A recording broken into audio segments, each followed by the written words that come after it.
That day in Gori, the streets were wrapped in a smoky, lead-laced haze where a little Georgian kid, his hands raw from leather and his shoes all busted, for the first time carved a name into the heart of history.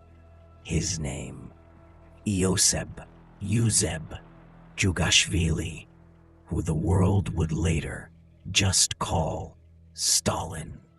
Picture it, a little town crammed with stone and mud houses, and a leather shop whose door barely lets any light in.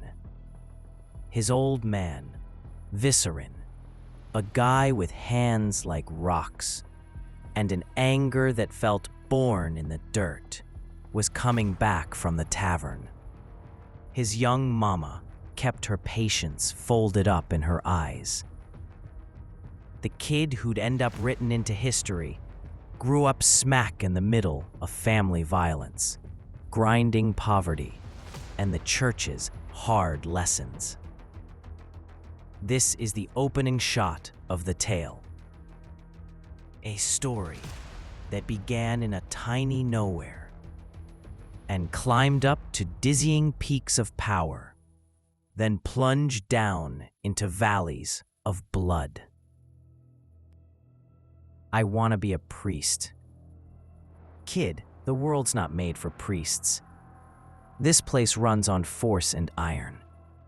This made-up exchange peels back the tug of war inside him.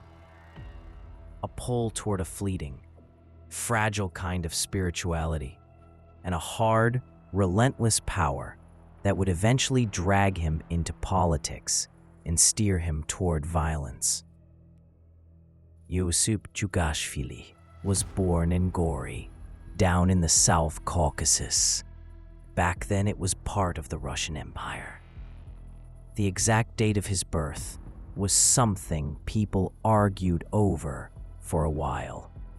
Soviet official records later fixed it as December 21st, 1879. But later documents and research suggest the real date was probably December 18th, 1878. That little mismatch turned into a symbol of an identity Stalin himself would go on to rewrite and reshape.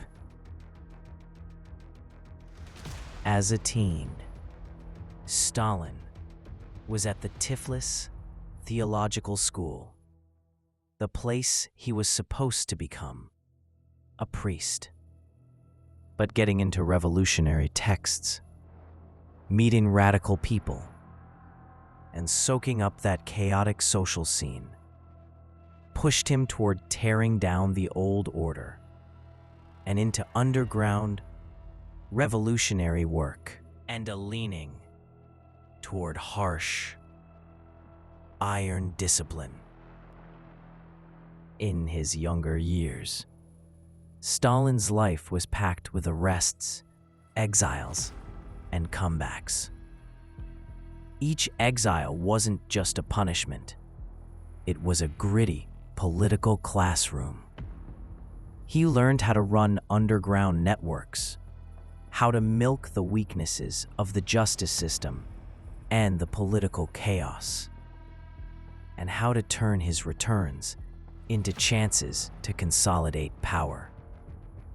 Those experiences laid the bedrock for a man who treated politics like a chessboard. Everything could be planned out, calculated in advance, and kept under tight control. In 1922, Stalin got appointed as General Secretary of the Soviet Communist Party, a title that looked all boring and bureaucratic on paper. But he flipped it into raw power by controlling the people pipeline. Appointments lists, personnel files, and the party records. This phase makes it clear his power wasn't just about charisma. It was rooted deep in bureaucracy and razor-sharp organizational hustle. After Lenin's death, the power stage was left wide open, and the inner fight kicked off. Stalin first teamed up with a few top dogs, then shoved those same allies aside. His game was moving pieces around, sliding the right people into key spots, while slowly edging out his rivals one by one. That slow burn, but steady strategy pulled him ahead of the pack and locked down the foundations of his rule. One key piece in Stalin's power puzzle was the nomenklatura system, a setup of lists and tight control over appointments to every important party and state position. That framework meant he didn't have to flip things with some flashy revolution. Instead, he could build it slow and steady, stacking up a network of loyal dependents. With that method, Stalin laid down the bedrock of a ruling machine that guaranteed its loyalty straight back to him. Why does a man with a scarred childhood grow into a ruler who wields violence without mercy? Key points making up for childhood failures: a deep hunger to prove himself and dominate his surroundings, a constant fear of betrayal, building an intel machine and tight networks to sniff out enemies before they could turn into real threats, an ideology to justify it all.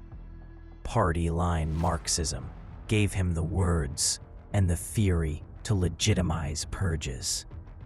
Put together, these elements shaped a leader who didn't see state violence as a failure, but as the very tool that kept history moving forward.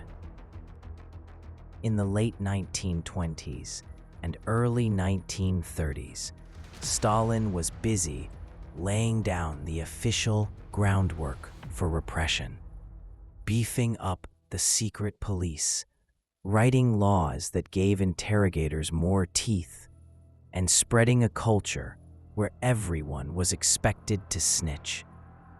These bureaucratic moves turned into the foundation of the disaster that, in the years ahead, exploded as sweeping purges and those infamous show trials. Stalin saw rapid industrialization as the only ticket to turn the Soviet Union into a major power. The 5-year plans and the policy of forced collectivization were meant to pool resources and jack up production fast. But shoving these policies through, especially out in the villages, tore apart the old farming system, led to crop seizures, and triggered massive crises. Millions got caught in hunger, exile, and death. The exact numbers are still hotly debated. Demographic studies show the deaths ran into the millions, but the true scope and final tally remain a point of fierce argument among scholars. In a Ukrainian village, people who had lived off the land for generations woke up one morning to soldiers and party agents at their doors. Seeds and stores were seized, families were torn apart, groups were shipped off into exile, and many died quickly. That single village scene was a mirror of the wider national policy, turning famine and deportation into tools of state power. The media, literature, and art were all mobilized to craft an image of Stalin as the flawless father figure. Schools, textbooks, and youth groups like the Komsomol were put to work reinforcing that picture. This way, later generations grew up knowing him as the great commanding leader, while critics got pushed out to the margins. That kind of historical rewrite made it possible for political legitimacy to be absorbed deep inside society. When he entered the palace of power, many underestimated him. Yet, in the shadows, the machinery of repression and control was already taking shape. What compelled him to forge vast industrial forces from the masses, while sending millions to the altar of politics? Was it merely an insatiable thirst for power, or a deeper fear that had lingered since childhood? In the years when the skies over the villages grew dark and grain was seized as the great tax, the fledgling Soviet state pressed its breath upon the defenseless people, from the palace walls to the furnaces of the land. This was the era when Stalin shifted from ideology to the instrument of terror, plunging the nation into the whirlpool of purges. Picture it, the winter of 1933, a Ukrainian village. Smoke drifts slowly from the chimneys, but the homes are empty of bread. A mother lays her trembling hand on the belly of her half-lifeless child. Her face. In the late 1920s, Stalin rolled out his crash program of industrialization as the supposed lifeline to pull the Soviet Union out of backwardness. To secure the raw materials and capital needed, the state forced through a policy of mandatory collectivization in the countryside. A system designed to wipe out private ownership of farms and transfer land and tools into massive state-run collectives. But collectivization quickly turned into fields of chaos. Peasants who resisted, later branded as kulaks, were attacked, their harvests seized, and millions of families were brutally torn from their homes. What many officials brushed off as mere economic management was in reality a brutal mechanism for enforcing the center's will and crushing local resilience. Estimates of the number of victims of famine and purges vary, depending on the sources. Some studies place the death toll in Ukraine between 2 and 5 million during 1932 to 1933. More recent demographic research and re-examinations of Soviet archives since 1990 have attempted to provide a more precise range, yet disagreements among scholars persist. These differences are not only due to a lack of documentation, but also because of variations in counting deaths, forced migrations, and lost births. What is clear, however, is that collectivization and famine constituted a catastrophe on a massive scale, and its effects persisted for several generations. In Moscow, the ministries and the Central Party office operated like a mechanical machine. Orders flowed down. Reports came back, but in this chain, the top command lines were often cut off, and responsibilities were assigned according to a terrifyingly rigid administrative system. Such a bureaucratic mechanism could easily make mass murder efficient.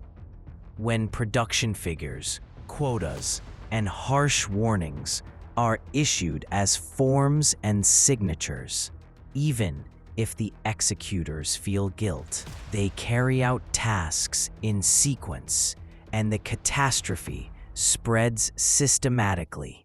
It was this administrative process that turned killing from an individual act into an official mechanism. In the mid-1930s, Stalin's regime held 3 major show trials, whose primary aim was to intimidate political opponents and legitimize the removal of the party's old leadership. These trials were public, staged with pre-written confessions from the defendants, and violated any semblance of fair judicial process. The result: hundreds were convicted, many executed, and the public, shaped by media coverage and the courtroom spectacle, was falsely convinced that the threat of internal enemies was real. The Moscow trials became emblematic of this policy, with a judicial mechanism designed to silence any doubt or skepticism. Nikolai Yezhov, who headed the NKVD from 1936 to 1938, quickly became the symbol of the peak phase of the purges, a period sometimes referred to as the Yezhovshchina. Acting under Stalin's orders and driven by the policy of eliminating opponents, he organized a network of arrests, executions, and deportations.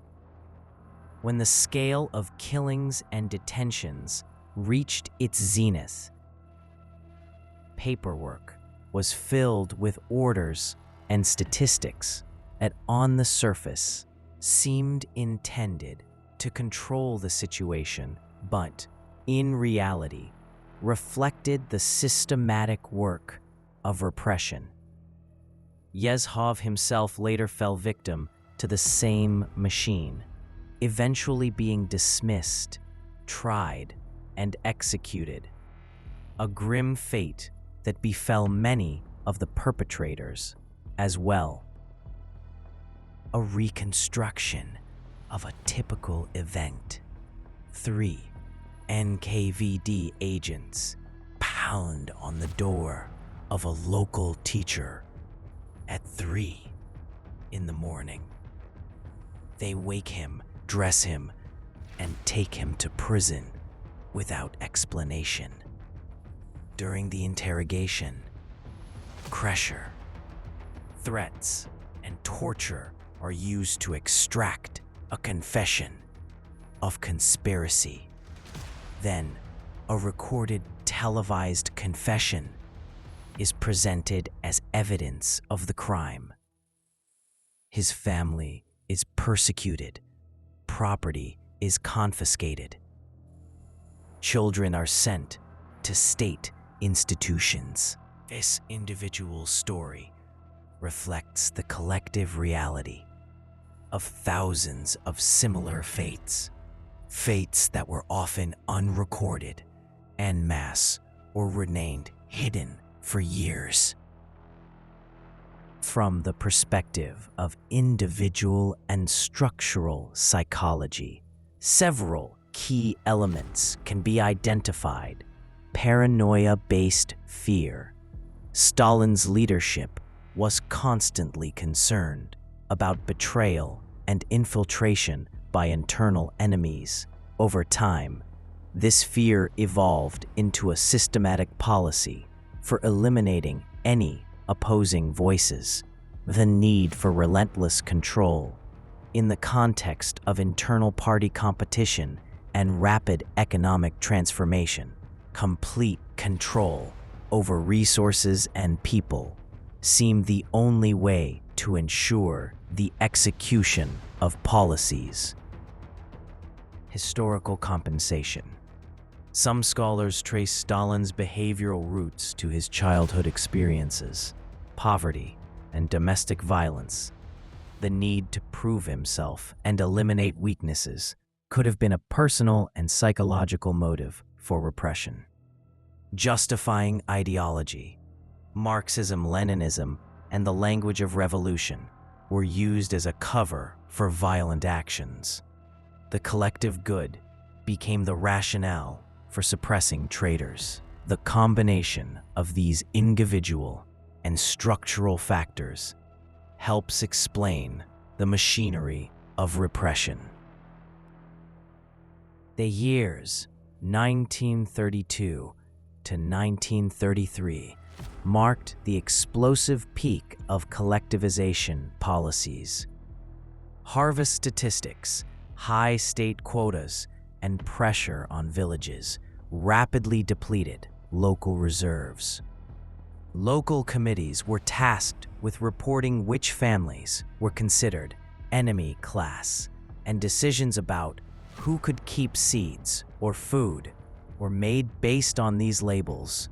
In many cases, reports were motivated by local competition, old grudges, or land exploitation, meaning that a few families could target a neighbor with larger harvests or better land, putting them at risk of punishment. This local process of political maneuvering merged with central directives to become a nationwide catastrophe. One of the harshest aspects of this catastrophe was the prohibition on people leaving the famine-stricken areas and the rejection of foreign aid.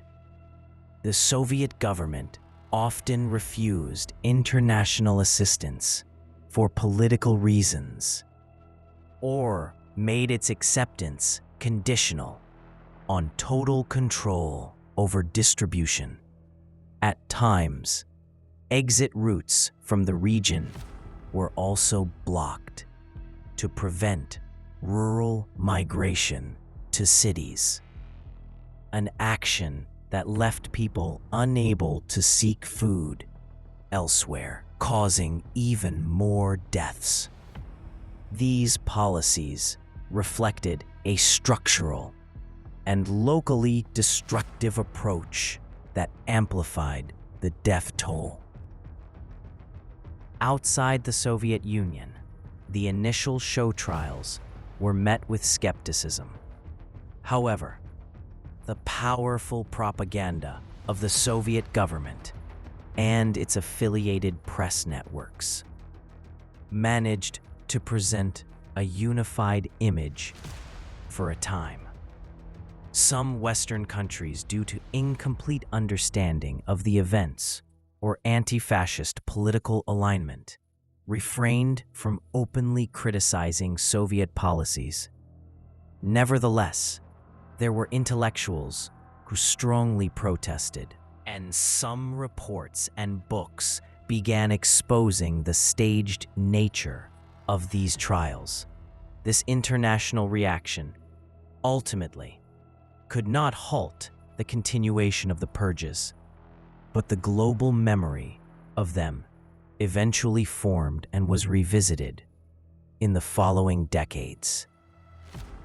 The Moscow trials included 3 highly publicized trials: the trial of the 16 in August 1936, the trial of the 17 in January 1937, and the trial of the 21 in March 1938.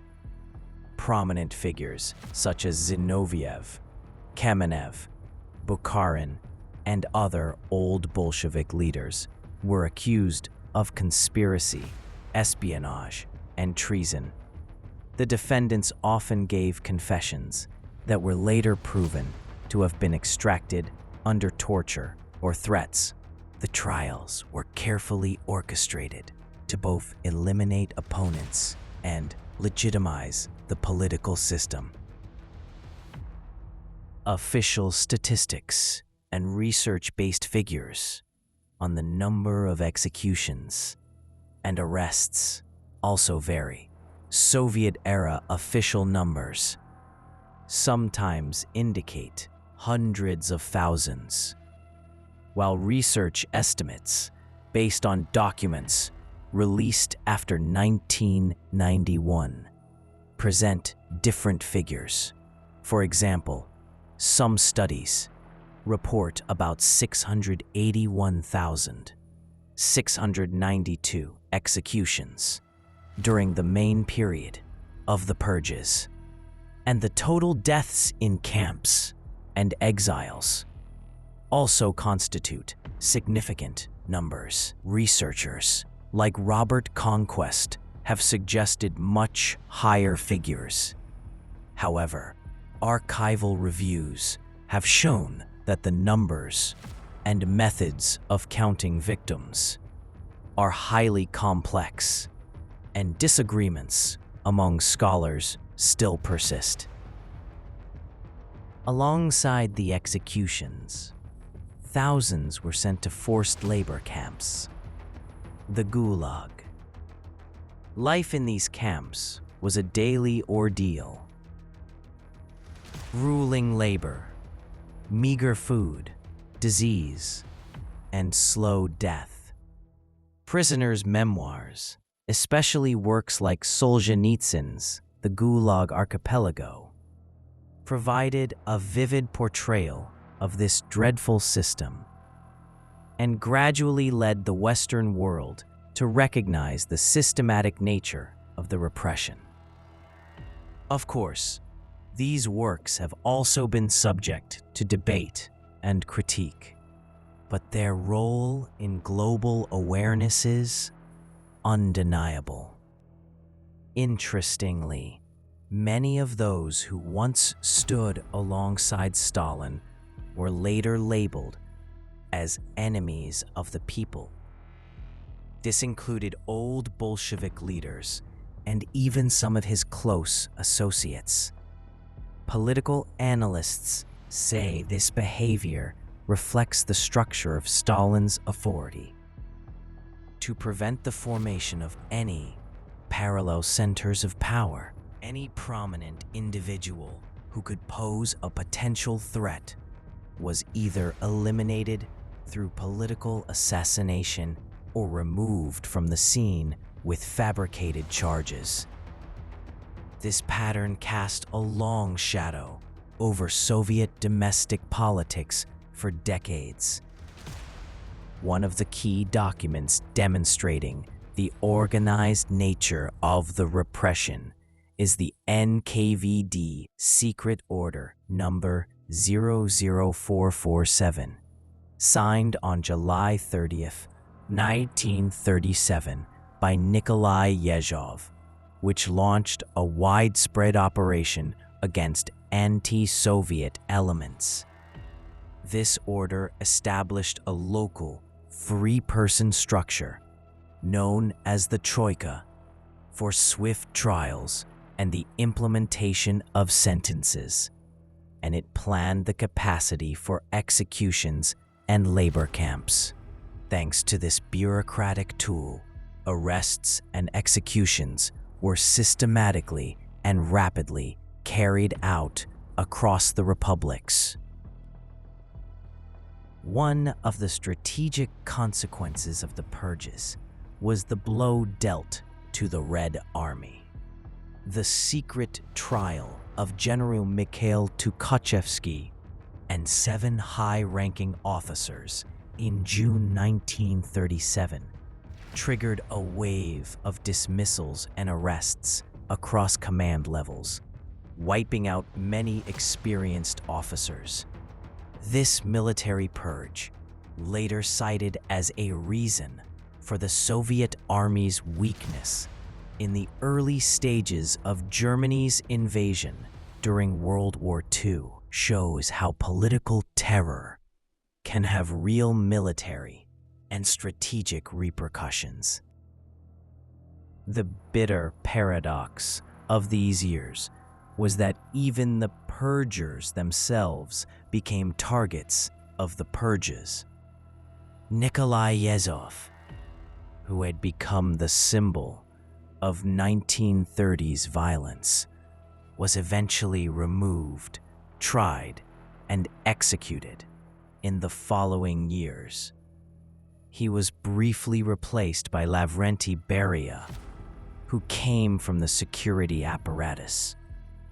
Although the methods and intensity of repression shifted, the principle of eliminating opponents continued. This perpetual cycle of purges shows how the Stalinist system was, in itself, a self-destructing machine.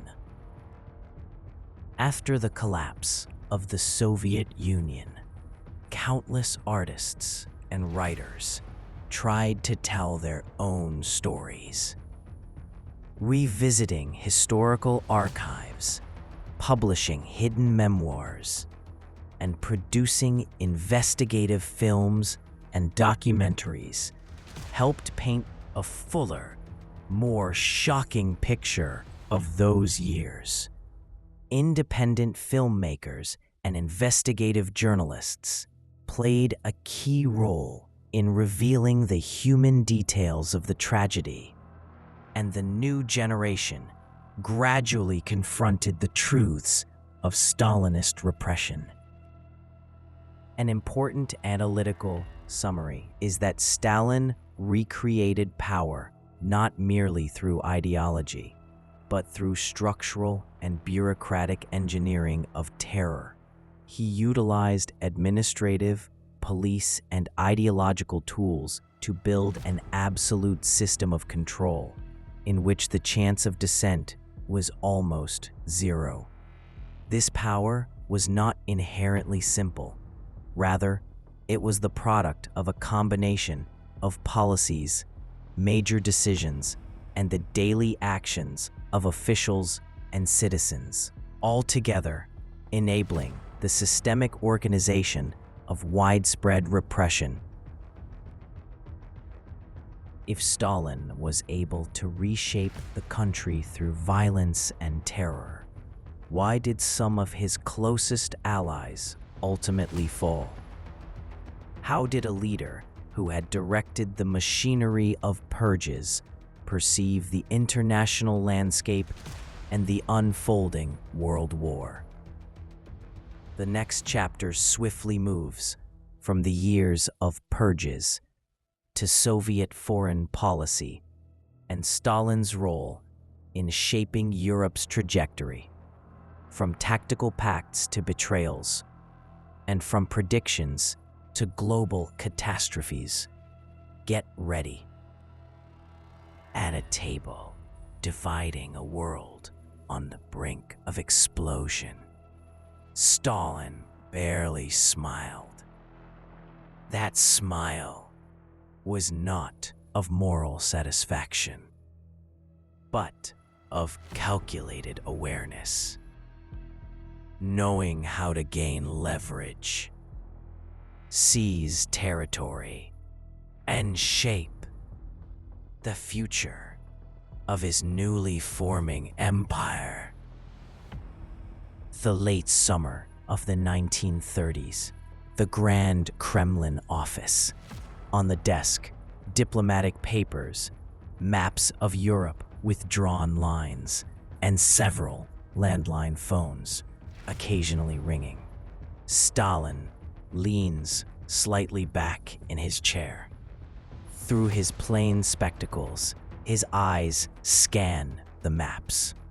2 ministers, a foreign minister, entering with a diplomatic smile, reminding of fresh risks, and the economy minister, seeking guaranteed resources, sit around the table. This scene depicts Stalin's first major diplomatic encounter, the moment he decided between yielding and negotiation, or direct war with uncertain risks, ultimately choosing the latter, or a combination of both.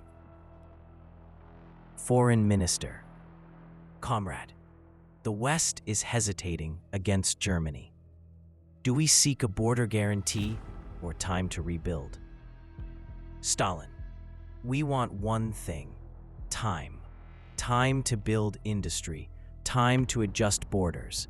And when the enemy collapses, we must be in a position where they can no longer ignore us. This hypothetical exchange illustrates Stalin's calculating response to Europe's diplomatic deadlock. He was ready to give or take concessions, depending on what best ensured his Stalinist survival. In August 1939, a seemingly unlikely alliance formed between two ideological enemies, Nazi Germany and the Soviet Union, with the signing of the Molotov-Ribbentrop Non-Aggression Pact. This official agreement was accompanied by a secret protocol dividing spheres of influence in Eastern Europe between the two powers, effectively opening the door for each to occupy and annex new territories. This seemingly ordinary diplomatic move acted like a political bomb upon its announcement.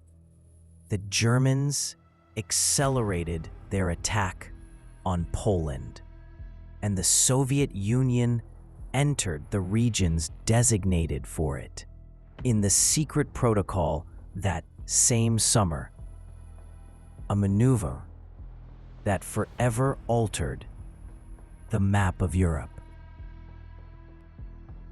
From Moscow's perspective, there was a genuine security concern.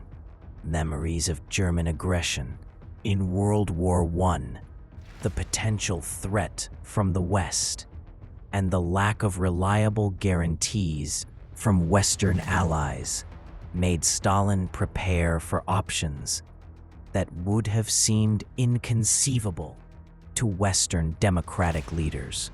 Thus, the annexation of parts of Poland, the Baltic states, and other regions was justified as an expansion of a security zone. Yet, for the people of those lands, these actions meant the loss of freedom and independence. At the end of 1939, the Soviet Union entered a war with Finland. It demonstrated to Stalin that the military structure needed to be rebuilt. The Molotov-Ribbentrop Pact abruptly and dramatically collapsed in 1941. On June 22, 1941, Germany launched Operation Barbarossa, confronting the Soviet Union with a massive wave of attacks. This assault, as a historical turning point, overturned all previous calculations, including the fragile Moscow-Berlin relationship, and transformed Stalin from a leader seeking time into one who had to guide the country in an all-encompassing war. The consequences of this invasion were catastrophic, both humanly and militarily. Millions were killed or captured, and cities from Moscow to Leningrad endured immense suffering. The Great Patriotic War, the Soviet term for the vast section of World War II, demanded resilient leadership and rapid decision-making. At this stage, Stalin displayed contradictory behaviors. On one hand, strict central control, including maintaining strong authority over headquarters and the security apparatus, and on the other, very limited trust in military commanders, partly due to prior purges and the loss of experienced officers. This combination of internal distrust and urgent military needs placed immense pressure on the Soviet command structure, sometimes resulting in hasty decisions or political interventions with severe consequences for the front. A reconstruction of a letter from a simple soldier. Mother, the artillery is getting closer. My comrades are disappearing one by one. We've been told not to retreat, yet the ground beneath our feet is burning. If you ever read this letter, know that we fought for our homeland. Between 1943 and 1945, Stalin, as one of the three major Allied leaders, alongside Churchill and Roosevelt, and later Truman, played a pivotal role in shaping the post-war order. The Tehran Conference, 1943, marked the beginning of serious military cooperation and coordination of counterattacks. Yalta, February 1945, and Potsdam, July to August 1945, were the venues where issues of borders, Germany's reconstruction, and spheres of influence were decided, a situation that quickly led to the formation of Soviet-dominated Eastern Europe. While these negotiations ostensibly ensured military collaboration and the division of responsibilities, in practice, they determined many border policies and reparations, laying the groundwork for Soviet post-war influence in Eastern Europe. In the autumn of 1944, behind closed doors talks between Churchill and Stalin effectively allocated portions of southeastern Europe to the Soviet sphere of influence. This informal agreement, which Churchill later referred to as the Percentages Agreement, demonstrated that the great power game was no longer solely based on ideology. Rather, geopolitical interests and the balance of power were determining the fate of nations. Many of these agreements later served to legitimize Soviet military occupation and the establishment of pro-Moscow regimes. As the Red Army pushed back German forces and entered Eastern Europe, it was not easy for the liberating forces to be seen purely as saviors. Soviet military presence quickly came with the installation of pro-Moscow communist governments, the replacement of local authorities, and the suppression of opponents. Local communist parties, often backed by Soviet military support, rapidly established the foundations of new power, rewriting constitutions, confiscating land, purging opposition forces, and organizing controlled elections. This process of turning military liberation into political domination was evident throughout 1944, 1947, and rapidly led to the establishment of pro-Moscow regimes across Eastern European countries. One of the darkest events of this period was the discovery of the Katyn massacre, in which a group of Polish officers and elites were killed by Soviet forces in 1940.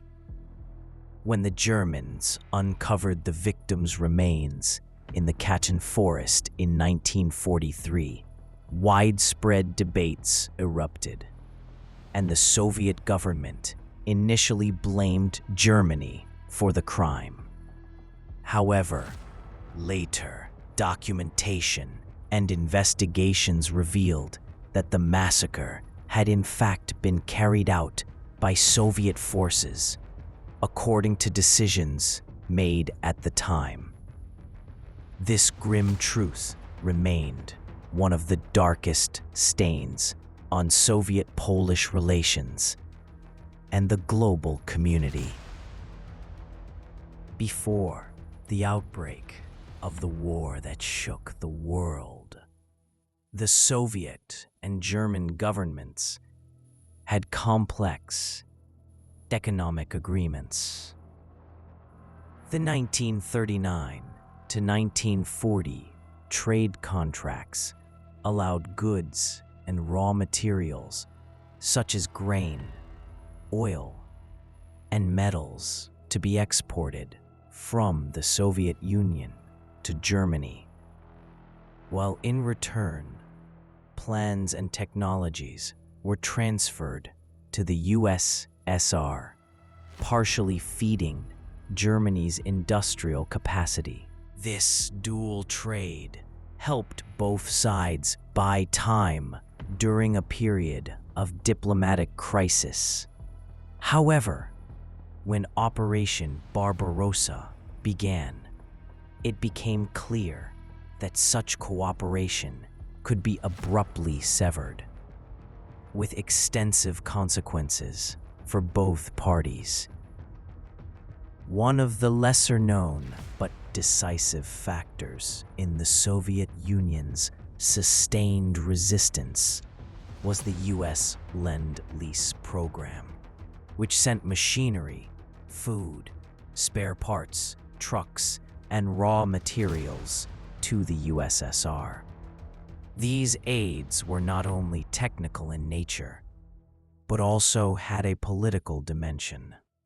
The presence of Western support demonstrated that the anti-Nazi alliance was a real coalition, which helped reinforce Moscow's international standing. Nevertheless, the Soviet Union's actual need for industrial and logistical resources made Stalin's wartime diplomacy increasingly focused on securing both supplies and borders. Behind the front lines, resistance movements and partisans spread throughout the Soviet Union and occupied territories. These groups played a vital role in disrupting enemy communications, gathering intelligence, and maintaining local morale. Stalin, initially skeptical of some military groups, quickly recognized the informational and military potential of the partisans, organizing and directing them. Partisans also played an important role in consolidating Soviet control after advances, as their local networks were rapidly rebuilt by Soviet security agencies and integrated into central control. One of the most tragic chapters of the war was the 876-day siege of Leningrad, which led to the deaths of hundreds of thousands of citizens. People forced to choose between survival and maintaining dignity. Shortages of fuel, food, and medicine, combined with the bitter winter cold and aerial attacks, turned daily life into a constant struggle. Survivors' memories are filled with heart-wrenching moments, sharing the last scraps of food, hiding children, and keeping the flame of hope alive in the besieged city. During World War II, The Soviet intelligence apparatus, including the NKVD and military special units, played a central role in gathering intelligence, infiltrating enemy networks, and executing covert operations. These networks later became a political tool for controlling newly occupied territories. The same organization that had previously been used for internal repression now functioned as an arm of foreign policy. And still, during and after the war, the Soviet government carried out mass deportations. Ethnic groups such as the Volga Germans, Chechens, Crimean Tatars, and others were accused of collaborating with the enemy. In the early 1940s, the Soviet Union and Japan were engaged in a cautious rivalry, with both sides trying to avoid fighting on two fronts simultaneously. A temporary neutrality pact allowed both countries to focus on the European front. However, after Germany's defeat, the Soviet Union entered the conflict against Japan in August 1945 and achieved rapid victories in Manchuria within days, an action that played a key role in the final division of power in East Asia. Nationalist and resistance movements in Poland, Greece, Romania, and Hungary, after the withdrawal of German forces, sought independent reconstruction. However, they were often met with direct suppression or structural changes.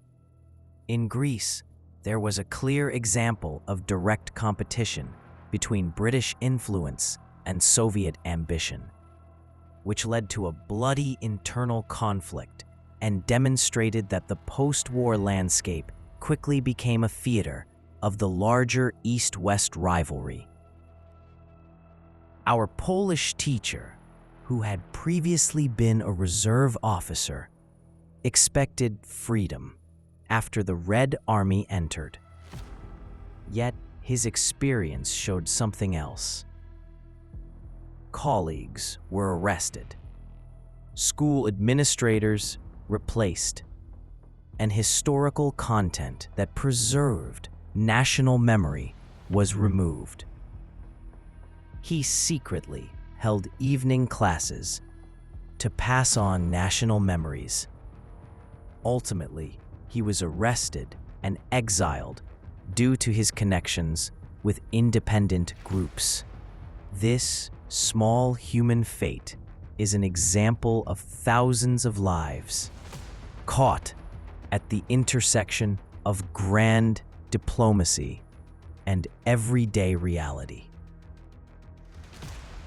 From a strategic perspective, consolidating spheres of influence and creating a security belt against future threats made sense for the Soviet Union. However, the human and cultural cost of this logic was extremely high.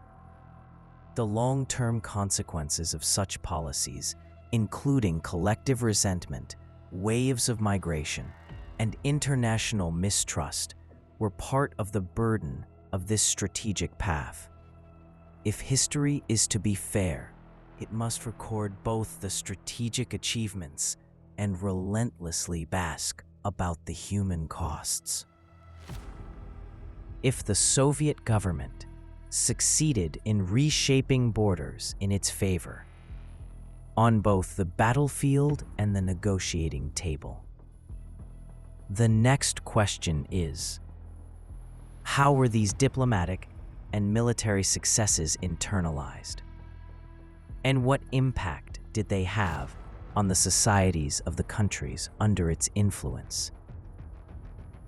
Our next chapter will enter the realm of everyday governance, the economic consequences, ideological shaping, and local resistance that demonstrate how political domination permeated daily life. When the nascent Soviet government seized new territories, the real battle began over the hearts of the people. Not just a war of artillery and tanks, but an everyday struggle for bread, memory, and identity. Imagine a small city market in the late 1940s. Dimly lit stalls, a long line for local bread, and vendors whose eyes speak more of the past than of prices. A child walks through the crowd, observing victory banners that praise the leadership with words of pride, while their shoes are worn and tattered. On the same street, the school where the history teacher was arrested yesterday now hangs a new map, a map celebrating the triumph of the working class, with no mention of local events. This visual clash between everyday realities and official narratives marks the beginning of many lives. Old Baker, those were different times. Our days were simpler. Young party member, but now we are building the country. Sacrifices must be made. Mother. Authoritarian central programs, from 5-year plans to rationing, shaped everyday life. Coupons and quotas for bread, sugar, cloth, and fuel were officially distributed, but chronic shortages fueled a black market. For many people, skills in trading, networking, and negotiation became a form of social capital. Those who could leverage local connections or bribery to secure food had a better chance of survival. This economic structure not only perpetuated poverty, but also created a new hierarchy of needs and access. Access that, regardless of grand slogans, determined who would have a hot meal at home and who would not. After the war, the focus was on industrial reconstruction and reviving factories. Factories were rebuilt rapidly, and a massive workforce consisting of war survivors, forced laborers, and deportees was put to work. The government relied heavily on the Lend-Lease program and imports to supply essential machinery and parts, trucks, components, and food that tangibly helped sustain both the war machine and the initial reconstruction process.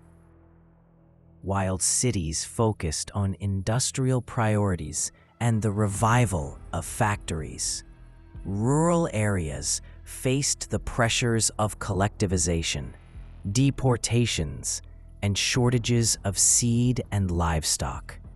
Forced collectivization and pricing policies kept agricultural production unstable. Many peasants were forced to migrate to the cities, but urban areas lacked the capacity to absorb everyone. This fragile balance created tensions and occasional small uprisings, leaving long-lasting effects on food production patterns and the social structure of rural regions. Stalin's government quickly turned to culture as a tool to consolidate legitimacy. Official ideology was channeled through socialist realism in art and literature. Industrial heroes, model workers, and joyful scenes of production. Music, cinema, and theater were expected to tell stories of progress and solidarity, even if the audience stood in breadlines. At the same time, this official art, coupled with strict censorship, eliminated or coerced independent writers and artists, narrowing the space for open, critical expression. In schools, textbooks were revised to align national history with the party's framework. Topics such as the role of party leadership, the fate of minorities, and the concept of the class enemy were retaught. Teachers, some with prior revolutionary experience or earlier teachings, had to choose between professional commitment and ideological pressure. Many were either arrested or forced to alter content. This educational rewriting reshaped the structure of collective memory from the ground up. Although the Soviet government officially opposed religion, in practice, it pursued a policy combining organizational restrictions with occasional repression. Churches and religious communities were monitored. Bishops and clergy were arrested or exiled, and religious sites were repurposed for state use. In some regions, local rituals continued underground, and faith networks played a crucial role in preserving cultural memory. Resistance against central authority was not limited to organized rebellions. The most everyday forms included cultural dissent, secretly preserving family documents, clandestine teaching of local history, and smuggling goods. Local networks of solidarity, such as a neighbor secretly giving bread or a teacher holding nighttime lessons, played a crucial role in maintaining social cohesion. This small-scale resistance, though scattered, demonstrated that central policies could not achieve total control. In some republics and occupied regions, organized nationalist movements emerged or were strengthened. Protests that initially began with demands for linguistic and cultural rights sometimes evolved into efforts to restore independence or at least autonomy. Policy remained a common pattern in Moscow's approach for decades. From the registry office to the fuel distribution bureau, everyday bureaucracy dominated all areas. Forms, signatures, and stamps were not merely administrative tools, but instruments of exercising power. For many citizens, managing daily life meant navigating the bureaucracy and exploiting its moments of flexibility.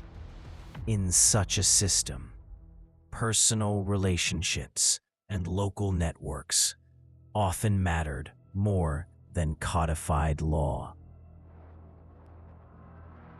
the fear of arrest and exile, especially among the urban middle classes, intellectuals, and more successful peasants, was ever present. Many of those detained ended up in forced labor camps, and some faced execution. This constant threat, including organized operations such as NKVD Order number 0447, and the Troika system, fostered self-censorship and led many to hide their desires and memories in private. Yet, at the same time, the testimonies of survivors and hidden documents later became invaluable historical sources. Exile and purging policies, including the deportation of certain ethnic groups and mass relocations during the war, led to lasting demographic changes. These movements not only caused the loss of countless lives, but also threatened local networks, regional languages, and small cultures. The consequences of these relocations manifested for generations as a loss of local memory and the breakdown of social institutions. The official healthcare system attempted at various times to provide basic services. Vaccines, field hospitals during the war, and urban health centers, though limited, somewhat expanded access to medical care. However, the prolonged siege of cities like Leningrad demonstrated that these facilities could easily be overwhelmed by the violence of war, resulting in heavy casualties. Housing was also a major crisis. In large industrial cities, war damage and internal migration led to a shortage of apartments and crowded living conditions. Women in Soviet society took on dual roles as producers in factories and farms, and as caretakers of home and family. During the war, their responsibilities expanded significantly, from nursing and work in military industries to serving on frontline medical units, and even combat formations. After the war, women still bore the burden of home and childcare, while the state expected their economic participation. This double pressure affected both mental and physical health and shaped new patterns of family life. Youth organizations such as the Komsomol and other adolescent groups functioned as political schools. Summer camps, collective activities, and educational missions served as tools to instill party values in the new generation. Active members of these organizations had advantages in accessing educational and career opportunities, making membership a kind of social advancement channel. At the same time, these organizations played a supervisory and cultural role, suppressing many disagreements before they could grow. Although official censorship was strong, underground literature, samizdat, found ways to circulate thoughts and memories secretly and manually. Writings, poems, and handwritten memoirs were exchanged within networks of friends and family. These small documents later became invaluable research treasures.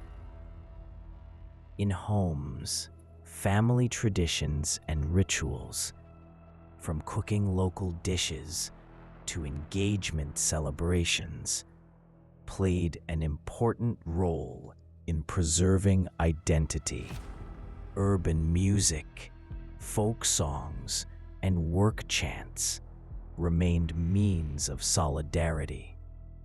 In difficult times, sharing food and telling stories at night served as a way to transmit cultural resistance and hope.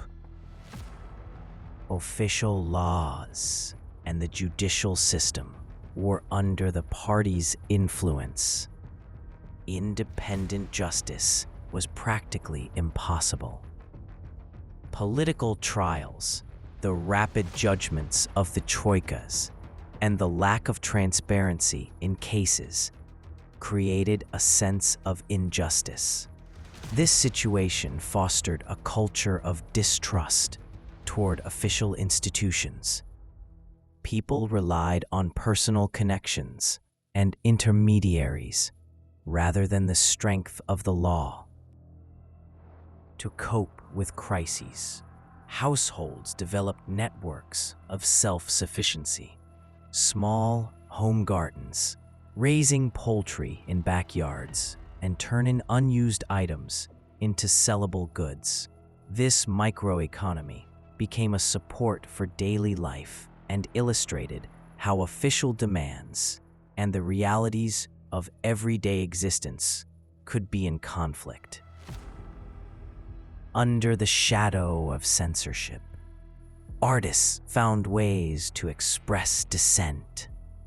Symbols hidden within paintings, metaphors in poetry, and covert music. This art of resistance, though modest, demonstrated that the language of creativity could create cracks in the walls of authority, and later served as a source of cultural revival in the post-Stalin era. Economic pressures, deportations, and the loss of generations transformed family structures. Extended families gave way to nuclear families, or gatherings shrank into smaller circles. This social transformation had lasting psychological effects, intensifying feelings of loss, collective grief, and intergenerational anxiety. The memory of a single family can encapsulate all the complexities of the era. A grandmother who had moved from the village to the city, a father who worked in a factory and was exiled in the 1930s under accusations of colonialism, and a daughter who, at the age of 5, witnessed her mother being taken away by officers. Later, they lived together in a small room. The grandmother kept a notebook of secret notes, preserving poems and local history. Mother, whispering, "Children, if I don't come back tomorrow, tell Grandma to keep the notebook." Daughter, whispering, "Why? Where are you going?" "I don't know, but we must preserve these things. Maybe someday someone will want to know how we lived." This brief dialogue symbolizes thousands of separations and hidden hopes. Many of those who managed to leave the country created a different history within the diaspora. Networks of storytelling, local newspapers, and cultural associations that preserved the memory of their homeland. But the larger majority remained inside and transmitted local memory, even if secretly. After Stalin's death in 1953, a period of reassessment began, culminating in Khrushchev's speech at the 20th Party Congress in 1956. He exposed certain aspects of Stalinism and partially initiated the policy of de-Stalinization. This process led to a partial review of past violence, the rehabilitation of some accused individuals, and open discussions about contemporary history. Yet, this reassessment was incomplete. Many aspects remained hidden, and competing narratives persisted.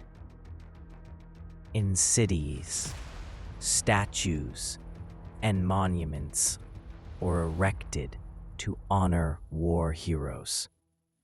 However, the number of sites dedicated to the victims of purges or famine was limited. Official memory tended to emphasize heroism and victory, while concealing shameful aspects.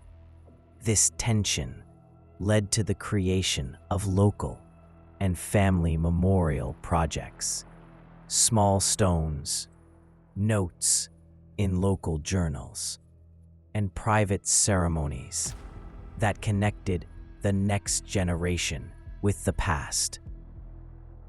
Several key factors explain why communities were able to survive in such an environment. Cultural resilience. Local communities created adaptations through their own customs and practices. Local networks of trust, family, kinship, and neighbors served as initial safe havens. Temporary acceptance of ideology. Some groups, especially the younger generation, partially accepted official ideology, or at least learned to use it instrumentally. Hope for the future. Narratives of victory and progress, even if exaggerated, sustained motivation and forward movement.